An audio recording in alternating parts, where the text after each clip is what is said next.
Dreft, America's favorite brand for dishes, presents Joyce Jordan, M.D.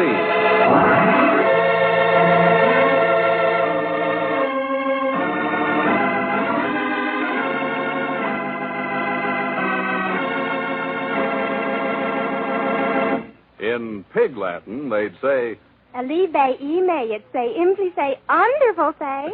In plain English, it's this. I wouldn't be without it for one single day. And however they say it, they mean the wonderful new Dreft for dishes.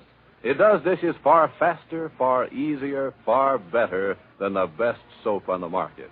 Try it and you'll see. If you hate to do dishes, you'll love that new Dreft. Anemic suds your trouble?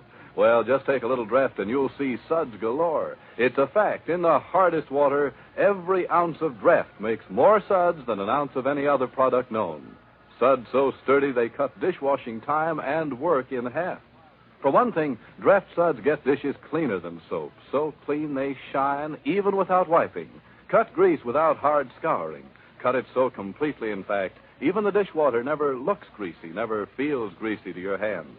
And, speaking of hands, as we were, the new milder Dreft's a real treat for 'em. Dreft, you know, never did contain alkali, and now that mild Dreft is really kind to your hands. It's wonderfully sneeze-free, too, and every package lasts lots longer, so much longer it washes 1/4 more dishes. No wonder more people use Dreft for dishes than any other brand. Dreft day's a ream day or fayishes day. I've tried them all, and there's nothing like it. So how about you trying it? If you hate to do dishes, you'll love that new Dreft.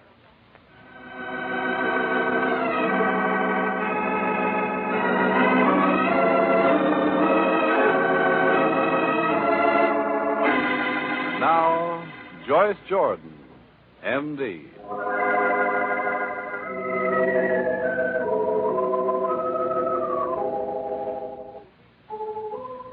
Well, Joyce Jordan's first case in her new office is a tough one. For Sarah, the laundress who came to collect the Jordan wash, collapsed in the office and went into a coma.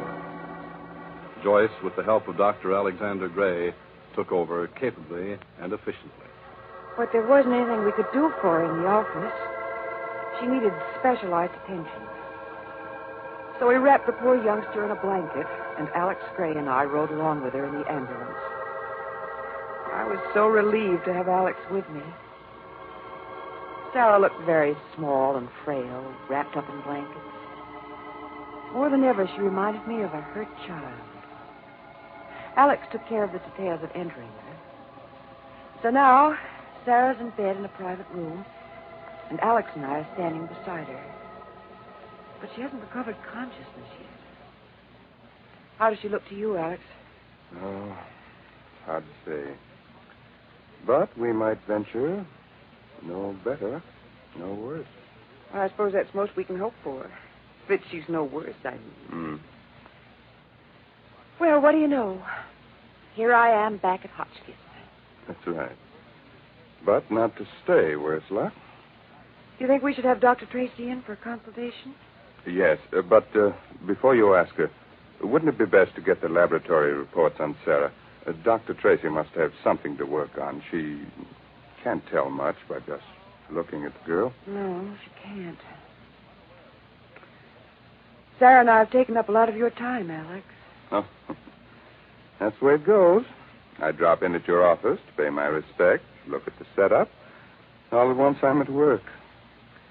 Joyce, do you want to stay alone with Sarah while I run downstairs and see if there's anything on my desk that requires attention? Yes, I want very much to be alone with her. Yes, I know, but you keep thinking that she'll come out of it. She won't, Joyce. Take it from me. I still believe in miracles. If the laboratory reports come in, I'll phone down to you. Thanks. Now, please, don't count on Sarah regaining consciousness, because it's an empty hope. An empty hope. No hope's an empty hope, really. If hopes were empty, life wouldn't be worth living. Oh, Sarah, why didn't you stay conscious long enough to tell me the man's name? I'm never going to tell you. Sarah? What's Sarah? Not ever. Unless it can't be helped. But, Sarah, dear. This is my affair. I know, but I want to help you. Oh, you're too good. It's not right. You shouldn't hear bad news. Sarah, there's so much I want to ask you. So terribly much. I must know whether you consulted a lawyer. I must know the man's address. I'll go see him myself, Sarah. I'll appeal to him. I'll threaten him. Oh, she's drifted off again. Oh, that must be Alex. Dr. Joyce Jordan speaking. Oh, yes, Dr. Tracy. Oh, so Alex told you about Sarah. Yes, she recovered consciousness for just a few minutes. Yes, she spoke to me, but she didn't tell me the man's name. You're coming up here with Alexander Gray? Oh, good. Oh, you really think it would be wise? Well, you'll promise to call me if Sarah regains consciousness. Thanks so much, Dr. Tracy. She's so wonderful. Telling me I can go home and rest. That she and Alex will hold the fort. Well, that Dr. Tracy is one in a million. Well, I have two good friends, anyhow. Dr. Tracy and Alexander Gray.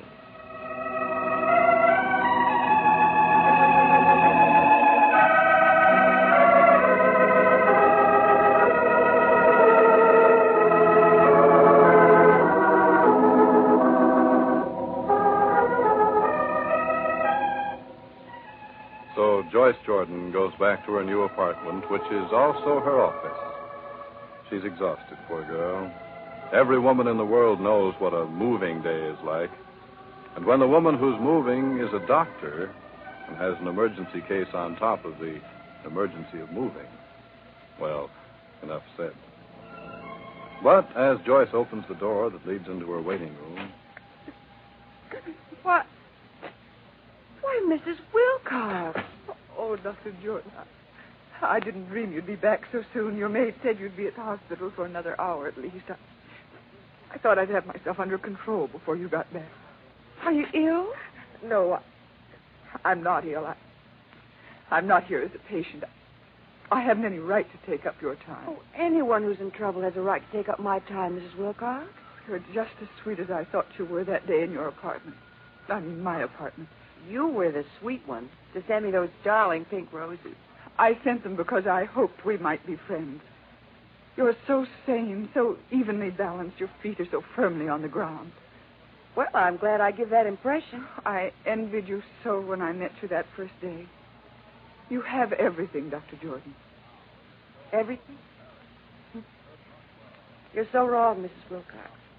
Seems to me you have everything. A home, a husband, and plenty of money. Oh, what's money? Well, it helps. I'd be as poor as a church mouse if my marriage were on the up and up. I'd rather be the poorest woman in the world and be able to hold my husband than be myself. Well, it seems that in this world no one can have everything. Dr. Jordan, you're so understanding that I'm sure you won't mind my telling you what I'm up against. All I want is a little understanding. We all need that at times. You know I had high hopes when I moved into your apartment. You said you wanted to make it into a real home, yes. I went to such pains so that everything would be in order. I have a new cook, and she prepared a very fine dinner. I had all of Bob's favorites. Yes? And then just about 10 minutes before I expected him, Bob telephoned to say he was delayed downtown and wouldn't be home for dinner. Well, naturally, I was hungry. Oh, yes, naturally. When he came home, he told me that there had been an emergency directors meeting that he'd had to attend.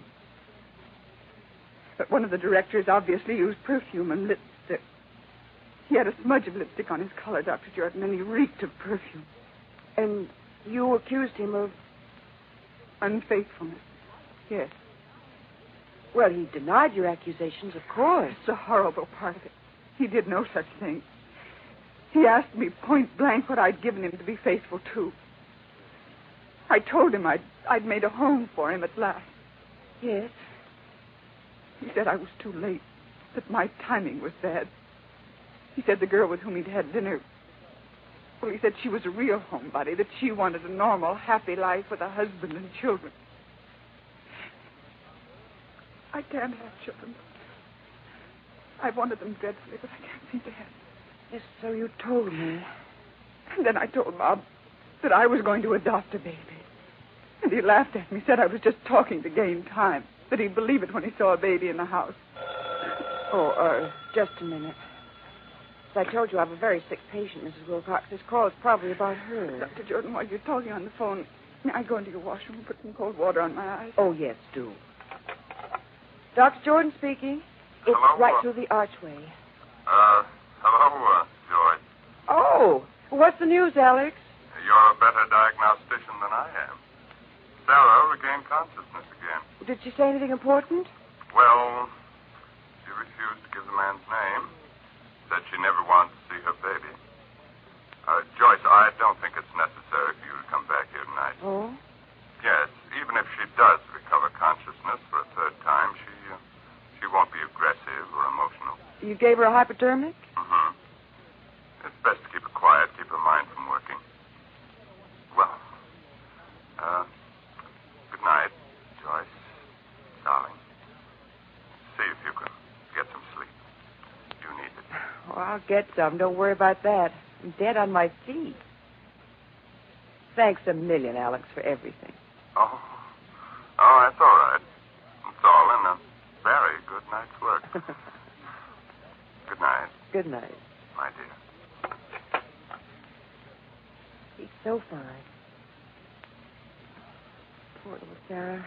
She should be so happy now. Looking forward to being well and strong. Looking forward to having a baby. Mrs. Wilcox. Yes, Dr. Jordan. I don't want to raise your hopes, Mrs. Wilcox, but the long arm of coincidence has been reaching out. That patient of mine at the hospital, the one who's so desperately ill, Yes. who's been so badly hurt by life, she's going to have a baby. Oh, what a lucky girl. No matter how badly she's been hurt. Well, she doesn't think so. She says she never wants to see her baby. You know, only twice during my career have I taken care of a mother who didn't want her baby. And in those two cases, I arranged for the baby to be adopted.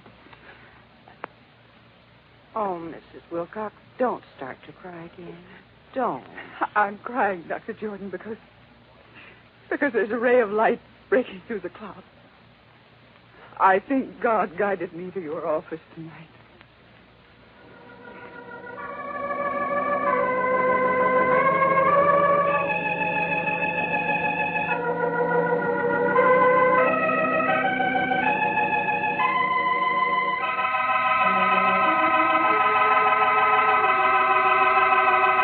Now tell me, what's America's favorite for dishwashing? What cuts the time and work in half?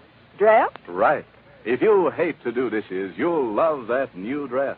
It's wonderfully improved to do dishes far faster, easier, and better than the best soap ever could. And what is it that gives you the most suds? Draft? Right. Ounce for ounce, and in the hardest water, this new Dreft gives you more suds than any other known product. And what is it that washes dishes cleaner than soap, so they shine even without wiping? Draft? Right. And those hard-working Dreft suds cut grease without hard scouring. Why, you can't even see any grease on the dishwater or feel it on your hands. At the same time, Dreft's now even milder for your hands and delightfully sneeze-free, too. Draft? Right. It contains less irritating dust than any leading product of its kind.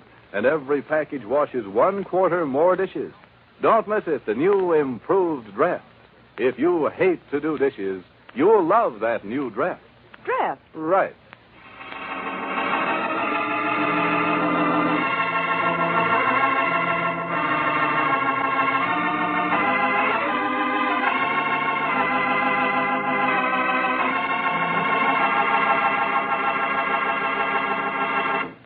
Now, this is Richard Stark inviting you to listen again to Joyce Jordan, M.D., brought to you by Procter & Gamble, makers of Dreft, America's favorite brand for dishes.